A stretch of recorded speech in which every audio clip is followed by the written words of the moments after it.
Welcome to Talk and Spin. I'm your host, Mike Stoan. The show is dedicated to showcasing DJs in the city. Today we have a very special guest, an icon, a legend. He goes by the name of Kid Kut. Respect. Thank you, man. Now, let's start in the beginning. How did you even get started, wanted to be inspired to DJ? Um, wow. I think, wow. Let's bring it back. How did I get inspired to DJ? Yeah. I would say some of my friends were skipping lunch actually leaving the school premises Yeah. at lunchtime Yeah. to go to another friend's home and practice DJing and stuff. And I think they had a couple knockoff turntables. They weren't Techniques or Yeah. anything like that. And I was like, I'm not doing anything for lunch, so I just brought my little brown paper bag Yeah. and went to one of my good friends' homes, and he had two turntables. I think they were Geminis, and he had a couple of records, and he was scratching it back and forth, and I was like, whoa, that's Yeah. mad cool. And I seen that, and I was just like, you know what? This looks pretty cool. And then I started seeing it again, going to parties and events.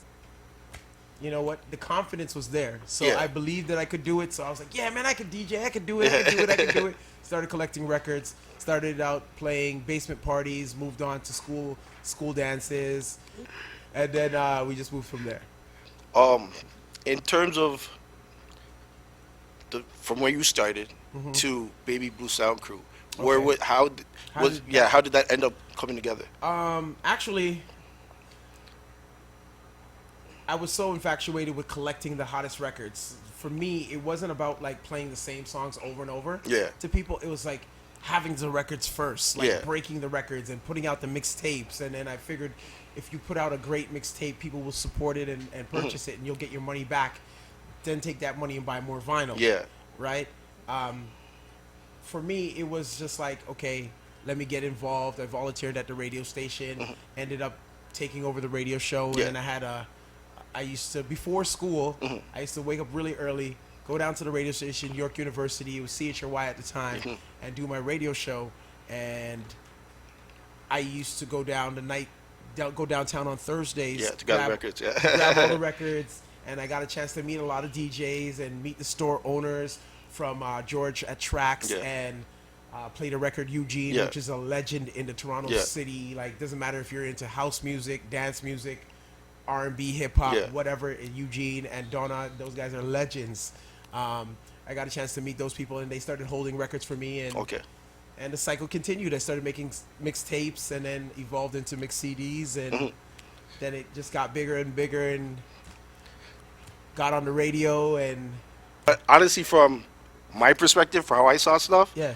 it was larger than life. From the outside looking in. Oh yeah, definitely. And like me, it was larger than life. Looking back at what was Yeah. accomplished, right? So basically, it was like, okay, this is the goal for today. Yeah. This is the goal for this week. Yeah. This is the goal for this month, and just keep going. There was no blueprint. There Yeah. was nobody to tell you, oh, you're doing this wrong, Yeah. or you could get better results if you did this. Yeah. Is trial and error. Yeah. And But I would. it was just a passion. Like, you know, when you think of an idea, to me it was an original idea. Yeah, because nothing to- like that was happening. Yeah. Until it happened. Yeah, it's just an original idea, and it's like you're like, I think I could bring this to life, and Yeah. you try every day to bring it to Yeah. life, and then you look back 10 years, 20 years Yeah. later, and you're like, oh, Yeah. the name is infamous.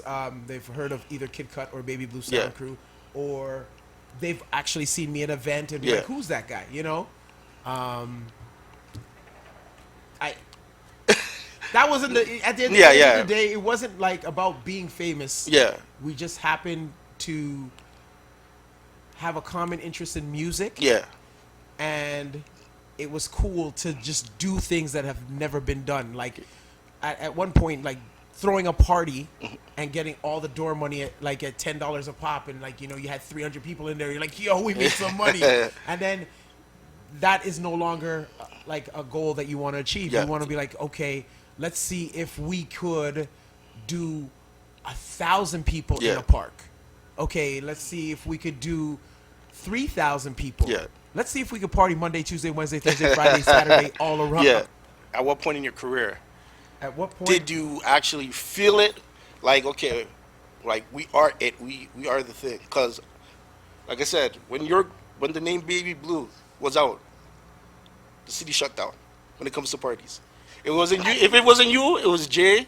It was Scratch. There's other people, but those Yeah. three names, if you guys kept a party, other people would have to think twice about doing it on the same day, At what point did we think that it was? or even know that you guys were it. You know what? It was probably at the point where um, it transcended from just playing music into putting out music videos Yeah. and getting to sit in the studio with real known artists Yeah. that are putting out material. Yeah. Like everybody knows who this person is, and Yeah. I'm in the studio co-writing a record Yeah. that I, like to put out to people that I'm not even like a writer. You Yeah. know what I mean? But I'm not like, I guess I'm a writer now. I Yeah. guess I'm a producer now. Like, you know what I mean? Because every time it's like, oh, I think I could do that. And, Yeah. And it just you ends just up try working. for it. Yeah. If it doesn't go good, it doesn't go good. Yeah. But nothing tried is nothing done. But it look like I said, the track record shows that a lot of things have been working. Everybody takes a tally of all the wins. Yeah. No one really takes Of a course, tally of of course, the of losses. course, of course. Forgot the article that I came across. Yeah. It's when you did the Mary Jane record. Oh, More so for what it did for Sean Paul for his international buzz. you know what? At the time, the record was. It's funny that you say Yeah. Mary Jane. Yeah. But the name of the song is called Money Jane. No, sorry, my bad. No. Yeah, yeah. But that has been happening Yeah. for years because they say, oh, I think she says Mary Jane. Yeah, so Yeah. basically the Money Jane track was a track that Cardi actually put together, and he had Julie Black already on it. Yeah. And we heard the demo version of it because Yeah. Cardi's a person that would record like 30 or 40 records and just have them there sitting there Yeah. because he had a publishing deal. And I know that he's sitting on like 9 albums that he has not released. Yeah. I know Yeah. for a fact he's sitting on 9 albums. Because like when like an artist like Tupac or somebody Yeah. passes away and music keeps coming out, you're like, Yeah. how is this even Yeah, possible? yeah. These guys do a lot of songs. So anyways, Mm-hmm. we listened to that demo and I was like, yo, this is pretty good. And then my partner KLC said, yeah, we should have put so-and-so on this and da-da-da-da.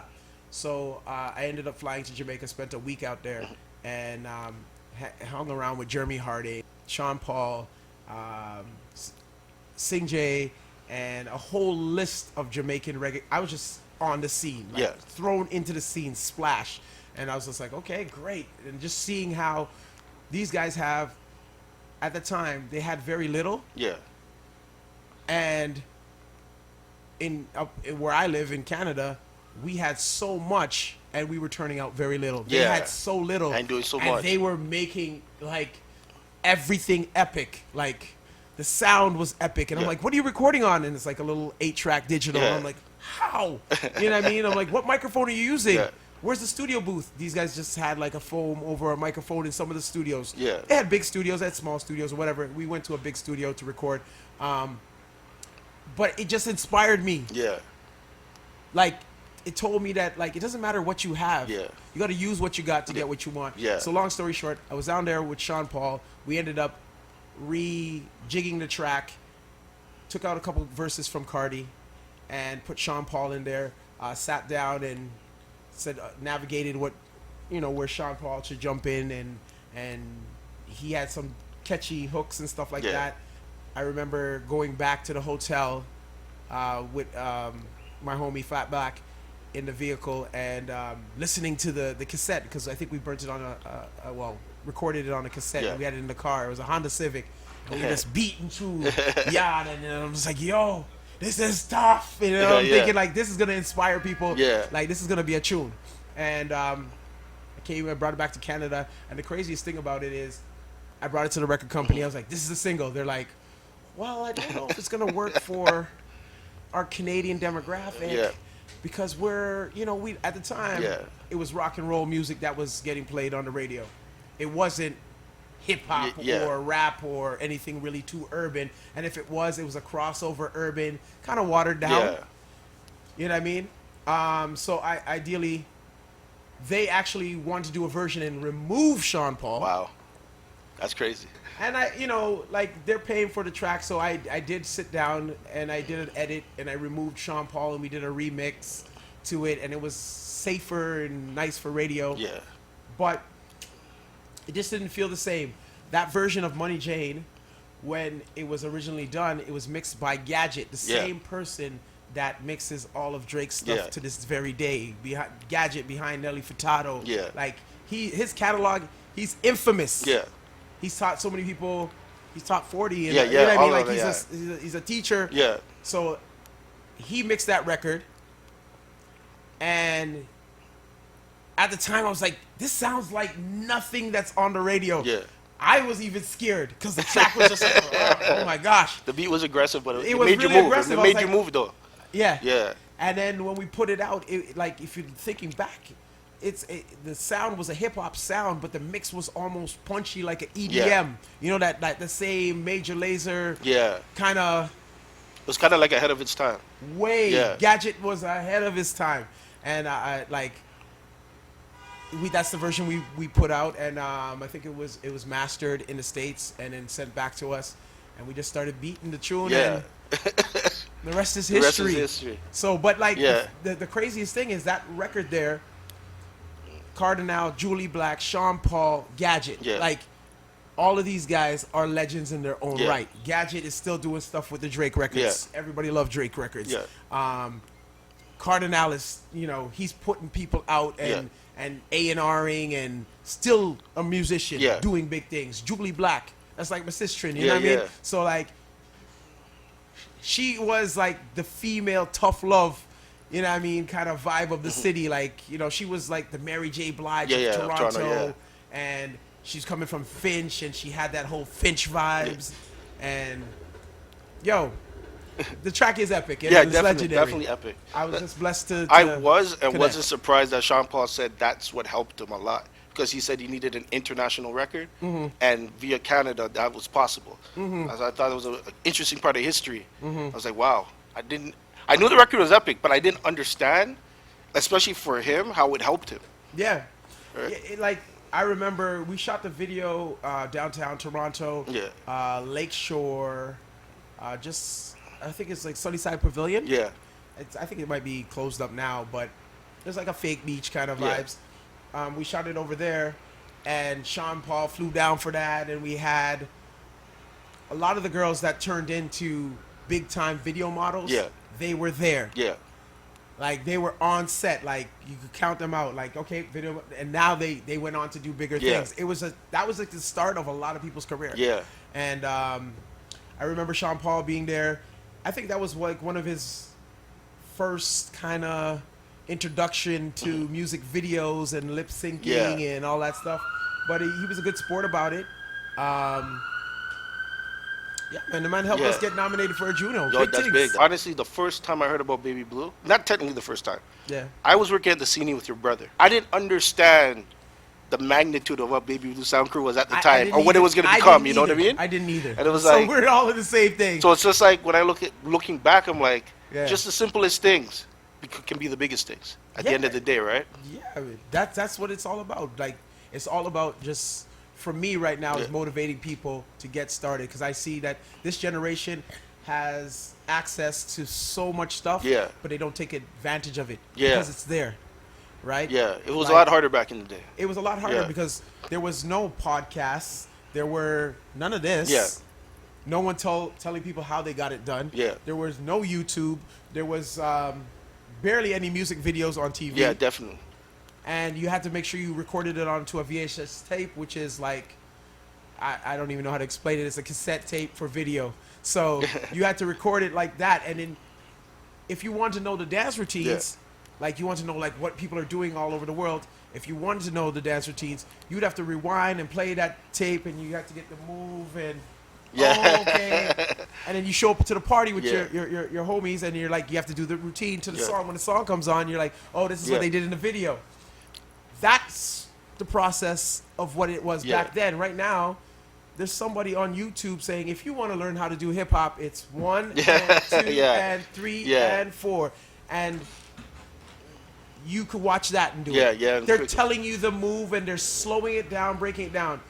Back then, it was okay, if you didn't get it, you didn't get it. You don't know it, you don't know it. You know what I mean? So, like, these are all the aspects of the whole music thing that are very important. Definitely. You're also known for making remixes, right? Yes, I have. I don't know if I'm known for doing Yeah. remixes. I've done a lot of There's remixes. there's a particular remix, and I hope I'm not getting the wrong remix. The groundsman remix. Oh yeah. Okay, those remixes Yeah. were done on some very primitive production. I didn't even have. Yeah. Right now, everybody's super lucky. Yeah. They have super duper DAWs. They have Pro Tools. Yeah. They have Logic. They have Ableton. Mm-hmm. And a lot of times, if you take an acapella that is a slower acapella, Yeah. and you take an instrumental that's a faster Yeah. instrumental, you could put those together by just telling the program we want them at 100 beats per minute. Yeah. Without the pitch bend and all that stuff. You don't. There's nothing to do. Yeah. You just type it in and voila, magic. Yeah. That Groundsman remix, I didn't know. I pressed it up on vinyl. Yeah.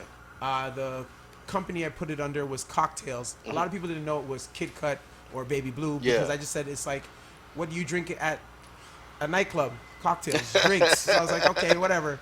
And this is a coaster, so I said, okay, I'll just put it under this. Yeah. And then I put like about 4 or 5 remixes on there, and the rest is history. To this day, they still play those remixes. Yeah. That was a very, very big one.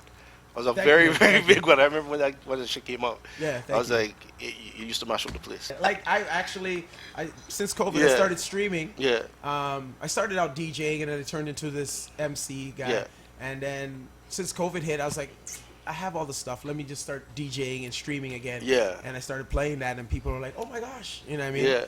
And it's fun. It's fun again for me to start DJing Yeah. and, you know. Yeah, definitely. Perfect segue. Because I was Yeah. gonna just ask about the Twitch, Oh, yeah, Twitch yeah, scenario. yeah. You're doing a lot of different shows on Twitch. Oh yeah. I'm Yeah. like streaming like 2-3 times a day because Yeah. actually a lot of people know me as Kid Kut. I am a barber, and they actually closed down our store. They said, "Yo, it's gonna be 30 days." It's been like I think about maybe 6 months we've Yeah. been closed now. So it's like it's illegal to get a haircut in where I live. So I'm like, okay, I can't be a barber. Yeah. Instead of being cunning and renting out a hotel and having people come there and cut hair on a Saturday, I'm not gonna do that just yet. I said I'll just wait and see where it goes. Yeah. And I was like, I'm just killing time, and I could have spent all my time watching Netflix. Yeah. Don't get me wrong, there's amazing stuff on Netflix, but I know that if I start watching Netflix, I'm gonna binge watch and Yeah. watch and watch stuff I've never watched and stuff that Yeah. I heard about or some, you know what I mean? It just go down that tunnel. But I Yeah. said I need to be creative during this time. Yeah. So if I go into COVID and they give me 30 days off, I thought it was Yeah. going to be only 30 days. I said, let me come out of this COVID situation 30 days later with a skill that I never had. Yeah. Whether that might be video editing, photography, or production, Yeah. streaming, marketing. Yeah. I just want to sharpen my thing. Yeah. Here I am 6 months later. Yeah. You know, we're on like almost close to like 10,000 followers and shit. Sorry, and stuff. Yeah. 10,000 people, like, it's pretty big. And a lot of people might know me as hip hop and R&B, but at any given time, you might catch me doing reggae, Yeah. Afrobeat, Yeah. soca, throwback R&B. Yeah. I have a Monday show where I'm playing all the new tunes, anything Yeah. that's new that was released that week. Yeah. I'm playing it like it's hits. Yeah. And people are like, yo, I like that song. Yeah. And I mean, you can see the instant gratification. So here I am right now. So You know what I mean? you're doing 2 or 3 shows a day, you said? Sometimes 2 or 3 shows. Oh, like, so Lord. I have my, I said, okay, Yeah. if I'm going to be home, Yeah. let me just give up 2 hours every morning, Yeah. 10 to 12, and stream every morning. Yeah. Except for the Saturday and the Sunday. I thought I was going back to work after 5 months, and then Yeah. I said, okay, I'll just move my stuff to the weekend. So I started streaming pop-ups on Saturday Yeah. and pop-ups on Sunday. But now they said that we're not allowed to go back, so I'm streaming every day. Yeah. Not by choice. Yeah. I would rather do either. You know what I mean? I Yeah. just want to have some time for myself Of too. course. But people are like, "Oh, you're big on this platform. I'm doing a birthday raid. Could you be part of it?" It's Yeah. an honor to do Yeah. somebody's birthday raid, and the DJs asking me to DJ for their thing, Yeah. and I'm just like, "Okay, no problem." I don't really look at it like Yeah. I respect the DJ. because I know what it takes to be a DJ. Yeah. DJing is collecting the hot records, Yeah. knowing the power of the records, organizing the records, and knowing different genres. Because we live in Canada, multicultural. Yeah. You have to know different genres. You Yeah. cannot just know hip hop and R&B, because you're gonna pigeonhole yourself, course. and people are like, yeah, he just does hip hop and Yeah. R&B. Then you can't just know only soca. Yeah. And a little bit of reggae. Yeah. You have to know reggae like the reggae man them know Yeah. reggae. You have to know soca like the soca man them know soca. Even- You have to know the hip hop Yeah. like the hip hop man them Yeah. know the hip hop and the new yeah. trap. Even though some people get upset. They're like, well, you're a hip hop DJ, but you're playing other stuff, and But you gotta. You see, the thing is, Yeah. you can't be a hip hop. Of course, DJ of course. just trying to play the top 5 soca songs. Of course, or the I top too. reggae Of songs. course, of 'Cause they're course. gonna be like, yo, what you doing over here? Yeah, exactly. You have to do it and feel the energy, or Yeah. don't do it at all. Exactly. Yeah, you have to play Yeah. the soca like it's like you went to carnival. Yeah. You've seen girls rock out to Yeah. these tunes. You gotta know when this part of the song is like ding ding ding ding ding ding ding. You know that Yeah. girls are gonna lose control for that part. You gotta play the records with the power. It's about knowing the power. Yeah, exactly. So, mind you, I stopped. I've always collected, but I stopped actually physically DJing because I'd show up to a party Yeah. and just host the event, and I'll be like, okay, well, play this, play this, play this, play this, play this, and you can do it stuff after that. Yeah. I know where you're going. Yeah. And then it's a great party. Yeah. Because I just give them a little insight on where I'm thinking, Yeah. and we can think alike and whatnot. So I haven't been DJing all those years. Yeah. I just got back into it. And people are like, you're lying. You've been DJing all those years because you have all the music and Yeah, you yeah. know how to play them. Something I always look forward to that you do every year. Yeah. The countdowns. I do the I lo- countdown oh, DJ. Yeah, yeah. I do that every single year, and I Yeah. do it absolutely free. And from that, like, I just put out some good energy. And Yeah.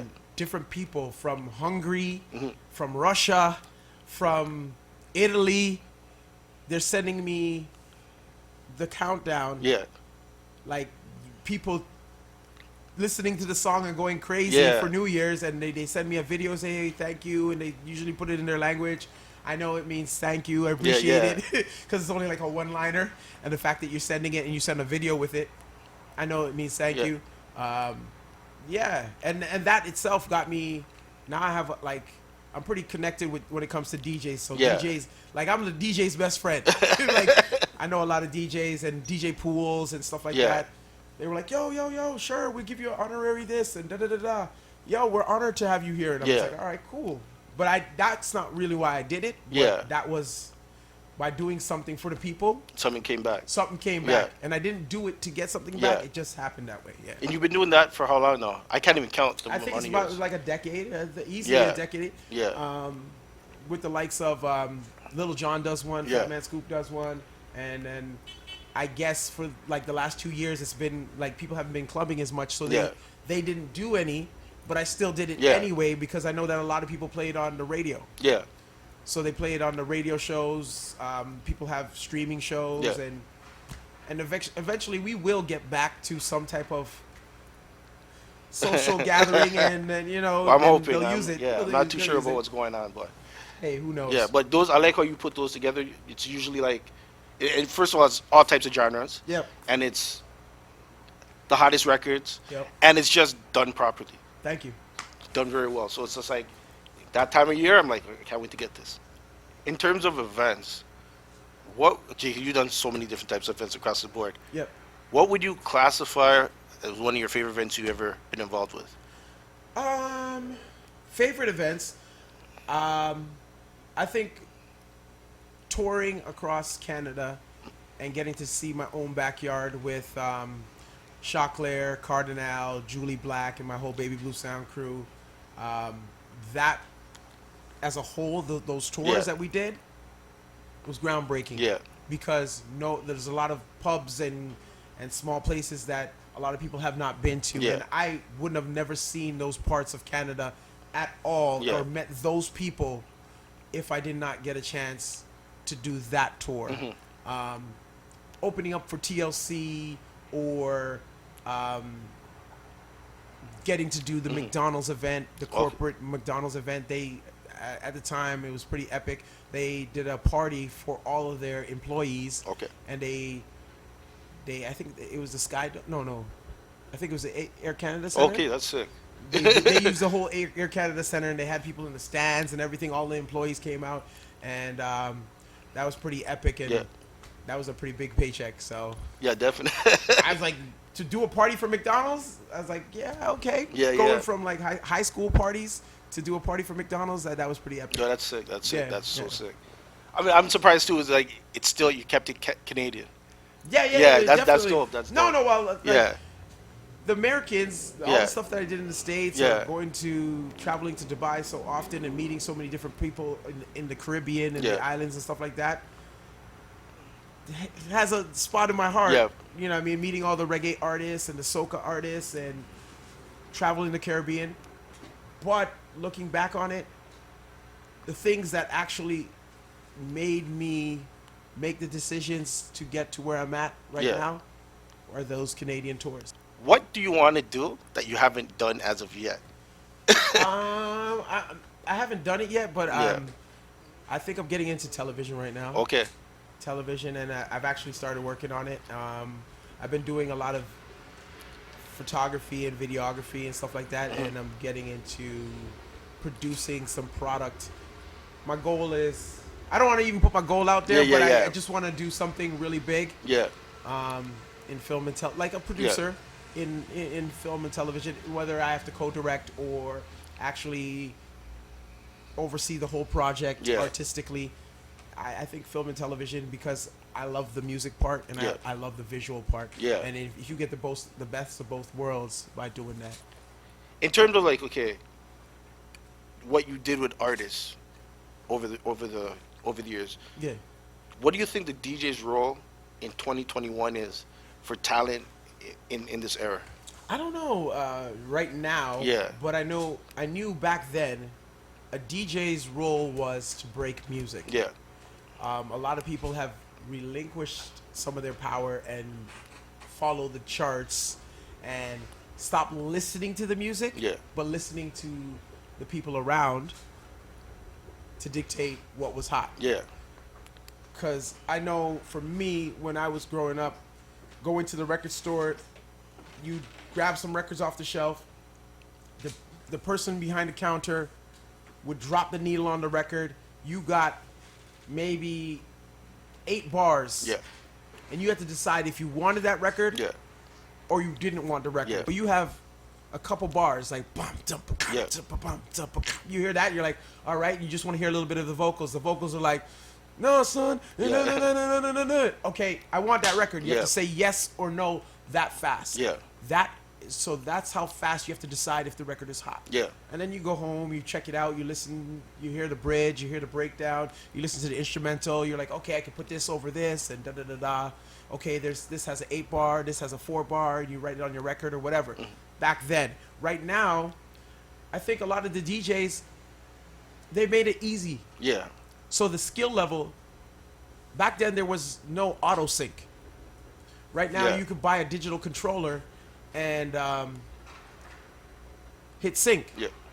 And sync means like the beats will be Yeah. Match. Yeah. beat matched on time, right? For those people who don't know. So that means anybody who has a passion for music can now be a DJ. Yeah. I do think